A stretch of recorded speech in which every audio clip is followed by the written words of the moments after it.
மக்களே, இன்னைக்கு கடல் நண்டு ரசம் வைக்க போகிறேன். வாங்க பார்க்கலாம். எப்படி இருக்கிறீங்க? மண்வாசல் சேனலுக்கு வாங்க.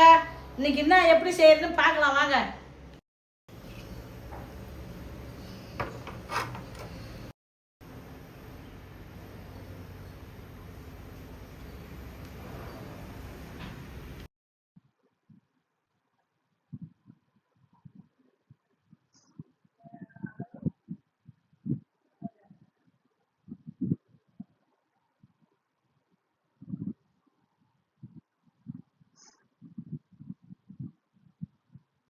ஒரு ஸ்பூன் கடுகு,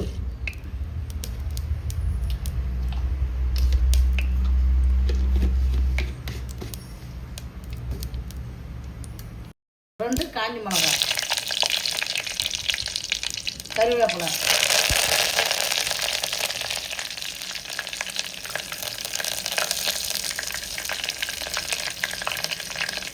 நறுக்கி வச்ச வெங்காயம்,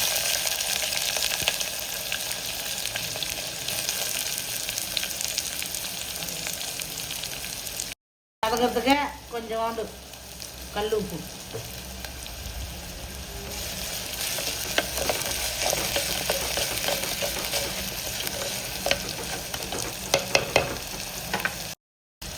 நறுக்கி வச்ச தக்காளி 200 கிராம்,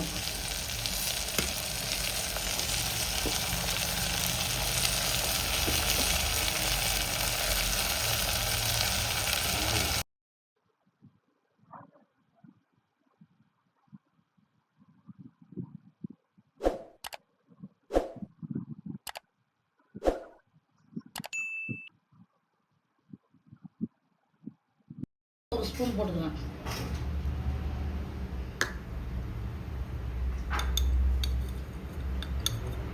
மல்லித்தூள் ஒரு ஸ்பூன். இப்போ கொதிக்கிட்டோம். நண்டு அரைச்சி வடிகட்டி ஊற்றணும். பூண்டு போட்டு மிளகு சீரகம் அரைச்சிக்க போகிறோம்.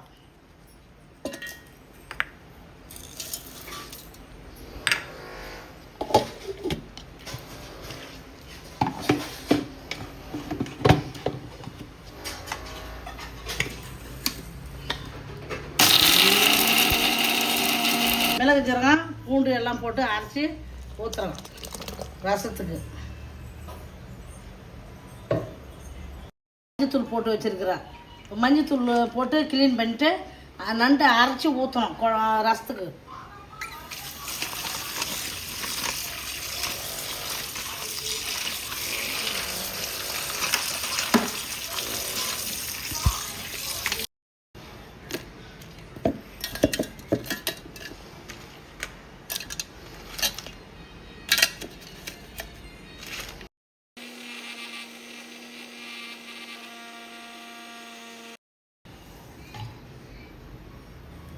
அரைச்சி வச்சு இப்போ வடிகட்டி ரசத்துக்கு ஊற்ற போகிறோம். ரசம் கொதிக்குது. கொதி வந்ததும் ஊற்றணும்.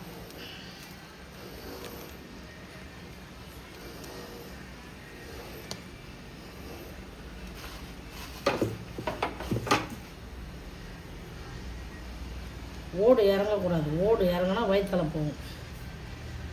ரசம் கொச்சிடுது. நண்டு ரசம் மல்லி போட்டு எடுத்துடலாம்.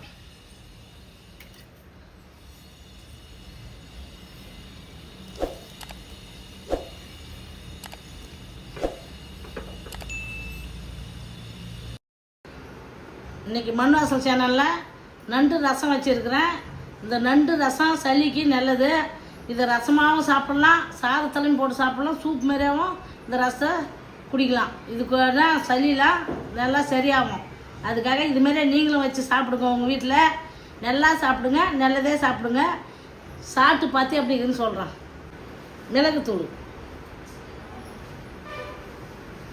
மிளகுத்தூள் போட்டு சாப்பிட்டா சளி இருந்தால் கூட வந்துடும்.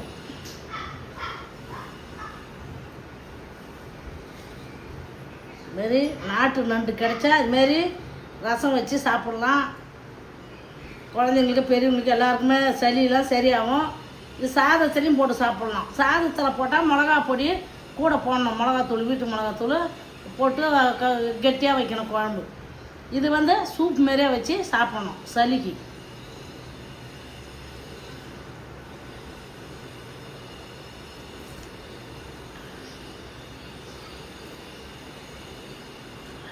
அட்டகாசமாக இருக்குது.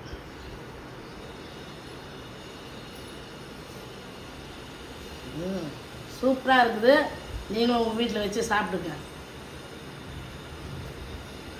நாட்டு நண்டு கிடைக்கலனா கூட கடல் நண்டு வாங்கி இதுமாரி வச்சு சாப்பிட்டா சளிக்கு நல்லது, உடம்புலாம் நல்லது, உடம்புலாம் கலகலன்னு இருக்கும், உடம்பு வழியாக சரியாகும்.